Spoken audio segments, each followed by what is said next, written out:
Hey garden friends, today I'm going to take you around my gardens. I'm going to share with you how I water all of my perennials, my shrubs, etc. with a amateur drip system that I bought the components for, put together to water my gardens. Now, why did I go with drip?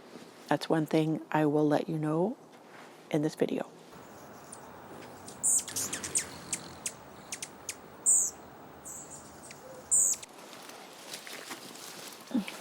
So if you hear a bit of banging around, it's my husband working on that greenhouse. Anyways, right here, you will see where the beginning of the drip system is hooked just to a common garden hose. This hose goes over to the spigot where I have 4 outlets. I'll show that to you in a minute. Now this original drip system was a kit I found from Home Depot, and it is the Dig, D-I-G brand. Absolutely love it. You see it's the brown color. I wanted the brown to kind of blend in with the soil and just not look, I didn't want black. That's just all, I didn't want black. So I'll show you my spigots really quick, and then I will show you a little bit, as you can see, of the tubing, this tubing on the ground over here. Now this is what I meant about an adapter that makes 4 spigots. Now this hose goes over to the faucet that's on the side of the house that is hard to access because of where it's located. So that's why we brought it over here onto the front porch. This is just the way you walk to get to the front door from the driveway. Most people don't come that way, so this is not really obtrusive or, you know, visible that much, but it does the job. Now each one of these goes to a different zone, and this one goes to my retractable hose that I use. But these go to a different zone in my front and my side rose cottage garden. And I can turn on each one as I want to water that section. I could put up a timer on each one of those, but I haven't found it to be necessary. I only water when I need to, and if we're gone, I'll have my sister come and turn it on. But we haven't been traveling that much, so this works great. So right here, this is my artist garden bed over here, and you can see the hose coming along here. Something has been digging in my garden. I don't know if it's the raccoons or the foxes, what have you, but they've been digging holes everywhere. So this hose, is this the 12 inches? Either 12 or 18 inches, has a hole in, and it's on this one's on the bottom side, in the hose. So the emitters are not these little drip things coming off a smaller hose. It is actually in this hose.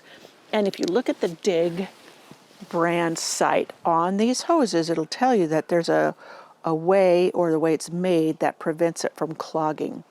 And so those emitters don't get clogged up. At least I haven't experienced that at all.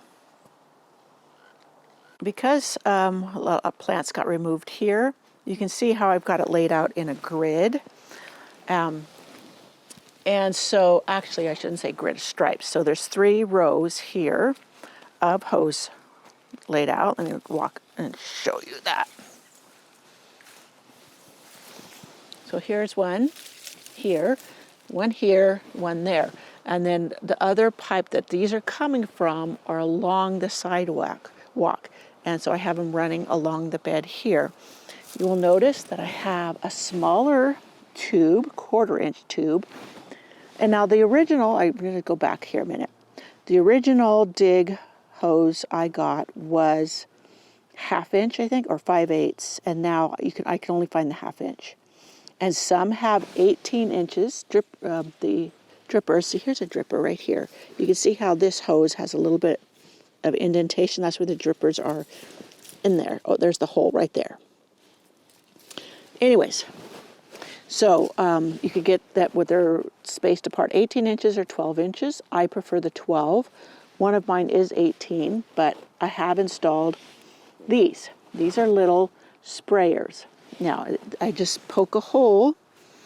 There's a tool that I have. I poke a hole in my hose, and it has this little, I guess I should show you close up how I do that. Anyways, I'll tell you why I have these. I have these because, like, what's seeding this area it sprays across it. I don't know, there's already a seedling coming up here, as well as, and here's a little hollyhock. I don't want hollyhock here. The little misters, when this is dripping underneath all of the plants, this is spraying a mist, and that helps to humidify around my plants so that the spider mites are better kept at bay. And yeah, it's not absolutely necessary if you live in a humid area for that, but I do like having that little bit of misting for watering seedlings like this, and for creating a bit of humidity around my plants to help prevent the spider mites. Now, all along here, I have the same setup.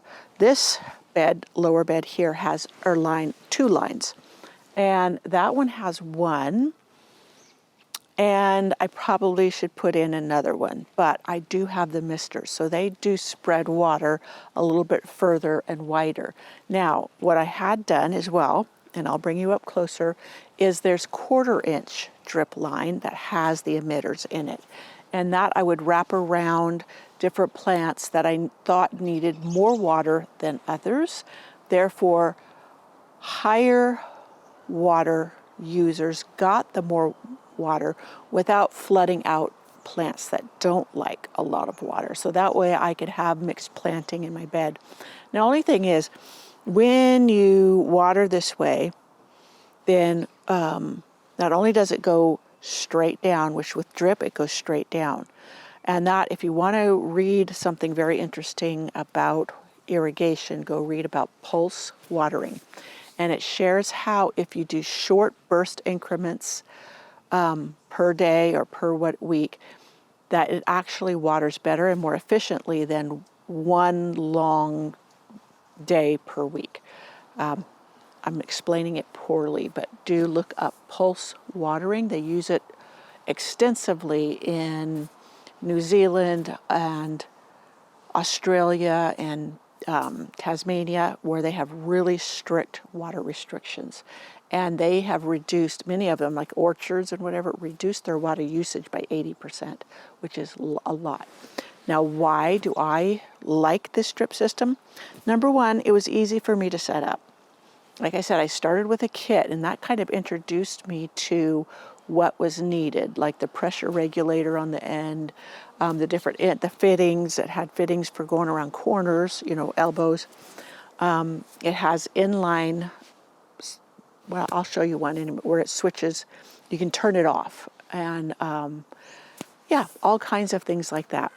And the little plugs, if there's a hole, like I made a hole for a 1/4 inch line, I no longer want that 1/4 inch line in there. You have little what's called goof plugs.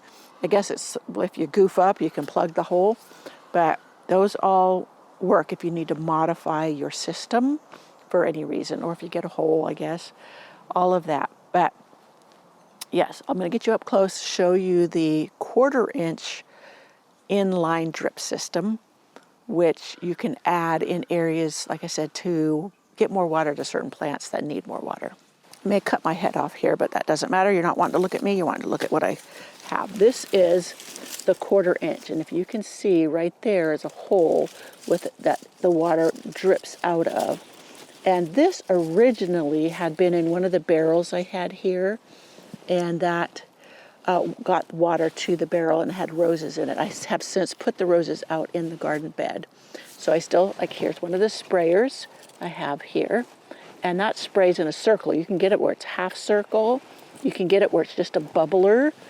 There's different attachments that you can do that with, but I like the misters on there.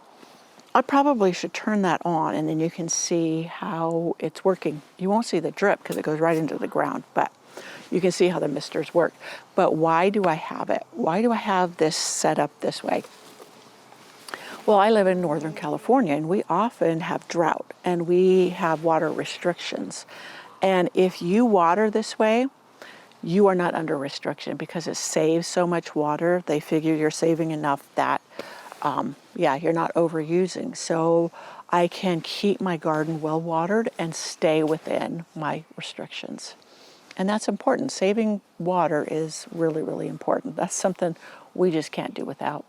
So I'm looking around to see, okay, now I'm going to turn on my system here. I'm going to share with you how it works, and then I'm going to show you how I would install a new line to an area that needs it. Okay, I'm going to go turn it on, and these misters should start spraying. Takes it a minute to build up pressure. I don't know if you can hear that.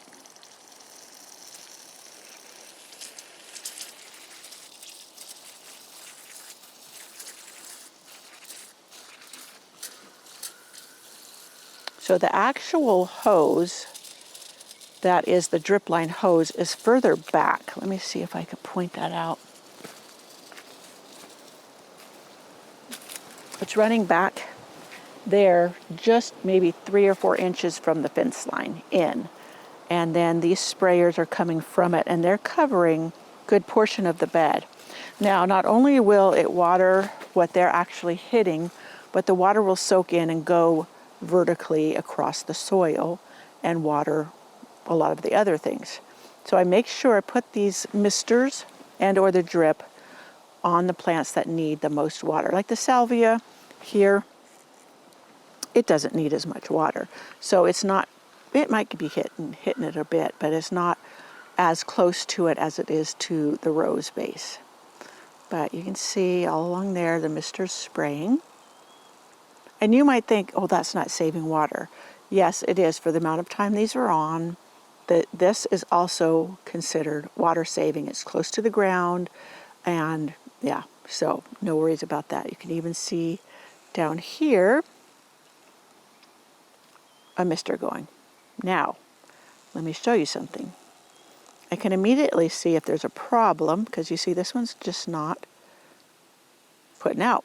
I can figure out whether it's not connecting well, or if maybe this has gotten plugged.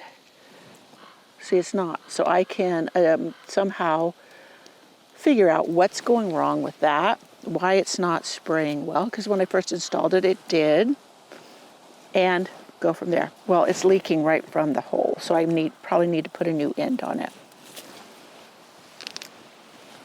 I like it being above ground, because then I can troubleshoot things like that. If it was underground, I wouldn't notice it until maybe there was a problem with a plant.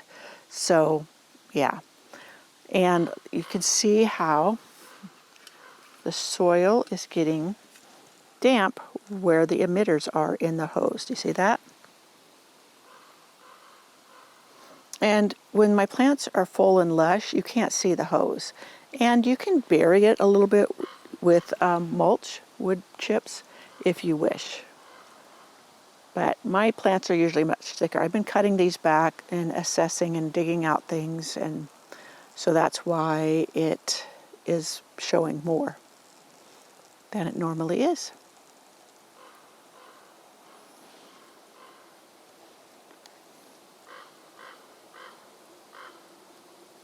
Move this rose out of the way so you can see past it. Can you see that down there? That's a T. You see the black T with the brown hose coming out of it, and then the black hose coming out of it. Well, that is, as it said, a T where you can attach the 2 hoses going. Oh, sorry. I'm in an awkward position here. So the T, I could attach the 2 hoses that are brown to continue on, but I could tee off of it to bring one this direction, and that's one of the fittings you can use if you're setting it up yourself and you need to do something like that for the direction you wish to run it. And let me see, I'll show you a valve. And see if I can zoom it in for you down here so you can see it's a little buried. And I've got some things to pull up. I do not want these hollyhocks here, so those got to go. But here, you can see this valve, and I can turn it. And that shuts off that hose there, or turns it on. And that helped me to set up the zone for my rose cottage garden. Now let me pull up and I'll talk to you. I'm going to stand in the same place. Oh, anyways, I'm standing right where the camera was, looking down. Right down here is where that valve is. Now this is the one side of my rose alley and this is the other. Now I had it all as one unit or one zone. I didn't have enough pressure for the little misters to spray well. And so I divided it, and that's why the valve is there. So when I turn the valve one way, this side gets water. And when I turn, I have another valve over here because you had to have two valves. One that turns on one side and one that turns on the other. And when I close that valve, I open this valve, which is one right down here. It's underneath the ground cover here.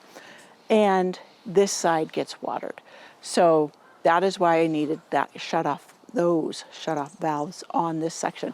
Now I wish I could show you how I set it up, but it's all set up. So I'm watching a hummingbird there. So that's why I have to do it this way. I'm just sharing with you the system I set up. Like I said, I started with a kit that kind of introduced me to all the components. And then I knew what to go buy because you can buy those individual components like at Home Depot, Lowe's. I just saw the Dig dripper hoses at Green Acres, so I know they carry them too. And I'm sure they carry a lot of irrigation stuff, so I'm sure they carry all the components. Yeah, there's the ones here in the Sacramento area. Elk Grove, Sacramento, Folsom, Citrus Heights. But then they have one in Texas that they've put in now, so a Green Acres there. So there's some options. I don't think they ship, but you can look online. Dig has a website and you can kind of look up where you can find it. You can still find Dig supplies at Home Depot, but they don't have the kit that I started with. So I was looking for where I needed to add a mister so I could show you how I did it, but I haven't found an area yet that definitely needs one. I could put one right here, and yeah, I have one of the 1/4-inch drip lines there, but it doesn't work as well as a mister does for me, so I may go ahead and put the mister here and show you how I do it and then plug up the hole that goes for the drip. I could do that or leave the drip there and just let that area get extra water. I don't know. Well, I thought I would just go ahead and fix this one because the visibility here is best and I can set up more easily. So here's the goof plug. Now hopefully I can just pull this out, and I might need to get pliers. Okay, it pulled out. So here's the plug that I'm going to plug it up with. So even if it dripped a little bit, it wouldn't be a big deal because it'd just be extra water here. So let me see which side I need to put in there.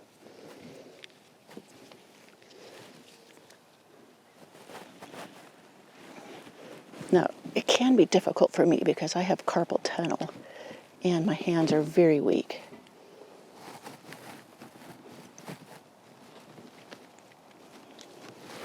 And sometimes this can be tough. Maybe if I put it down. Sometimes I actually have to go get my husband to do these things.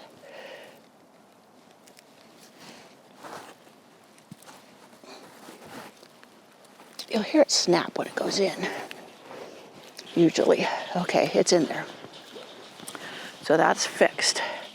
So here is where this comes out, and it pokes a hole in here.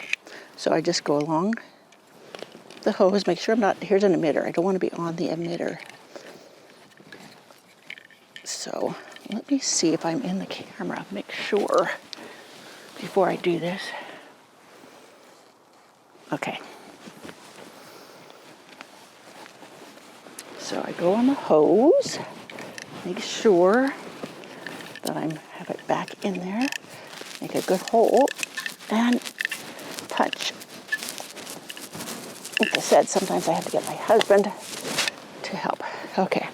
Now, normally the hose does not have an end on it. Let me get the hose out here so I can show it to you.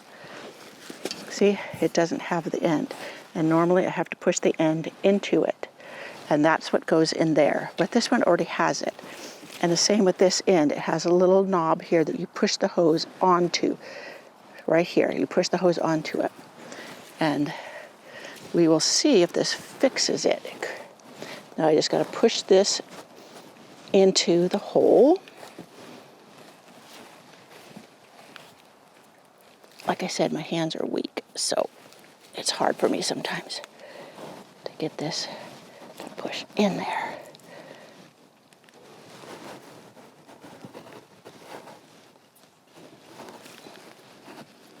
It's easier than I'm making it look if you have decent strength in your hands.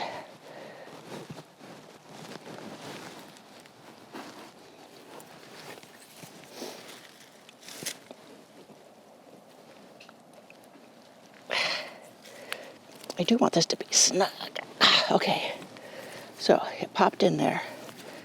So let's see if this is going to work. I'll go turn it on. I know, poor example, but that's the best I could do. Okay, I'm going to go turn it on. Hopefully I'm not rattling the microphone, and we'll see how it works. Well, that was a total flop. It's still not spraying. It's dripping.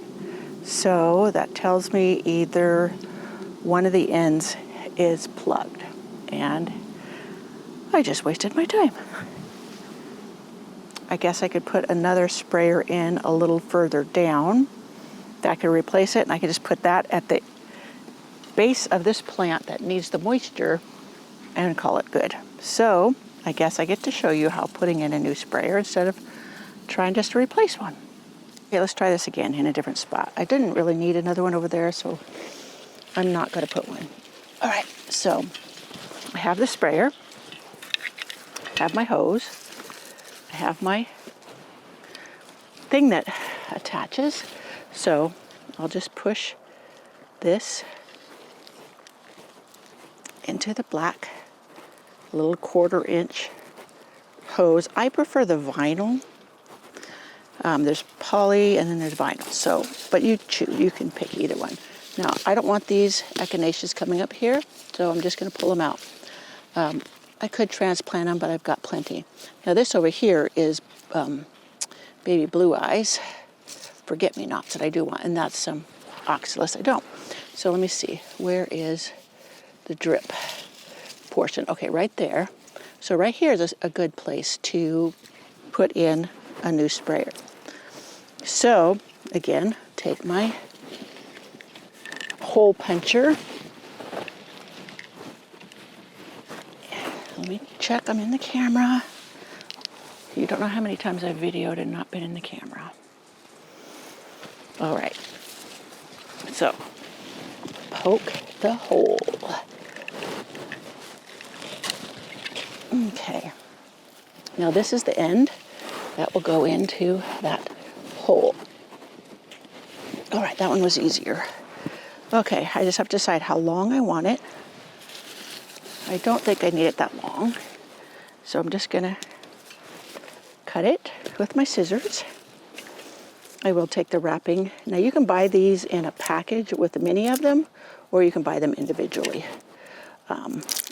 Usually I don't need to add that many more, so I'll buy them individually. And so then here's the end I put on there. Make sure this screws so you can adjust the flow. And then I'll stick it right in there. And let's hope for the best. Let's hope it puts out more of a spray than the other one. Looks like I need to cut that leaf back so it's not blocking the spray. And these are blocking your visibility. So there we go. Now let me put you up so you can see where that sprayer is, and let me turn it on. We'll see what we get.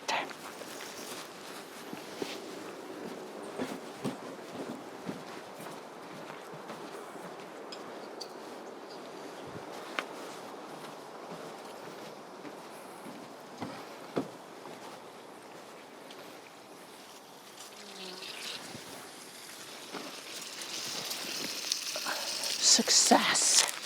Yes, there we got a little mister going, as well as the drip line is dripping. So that's how I install another dripper. Now, many of the fittings are compression, meaning you push them inside of the fitting and the compression itself holds it in. But I prefer other fittings just because with my weak hands, they're easier to put together. And so let me see if I can find one of those so I can show you. So here's a perfect one. So the prior one I showed you was the compression, but see how these have these wings? These act as like nuts, and you can screw and unscrew it. When you unscrew it all the way, there's a little inside piece that fits. This hose fits over very easily, and then you tighten this over top, and that's what keeps it all holding together. With my weak hands, this type of fitting works much, much better. But I always have my husband to rely on if I could only find the compression fittings. So that, my friends, is my completely unprofessional irrigation system throughout all of my gardens.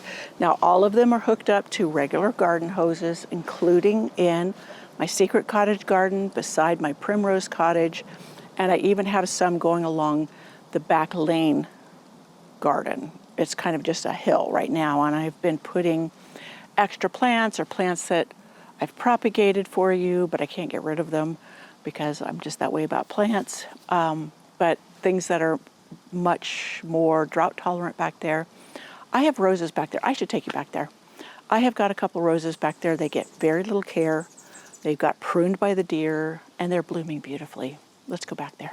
Let's just make a brief stop right here. Look at this Zephyrin Druin rose. I love it, but it blooms very sparsely after the very first bloom in June. But when it does, it is so glorious, and the scent is heavenly.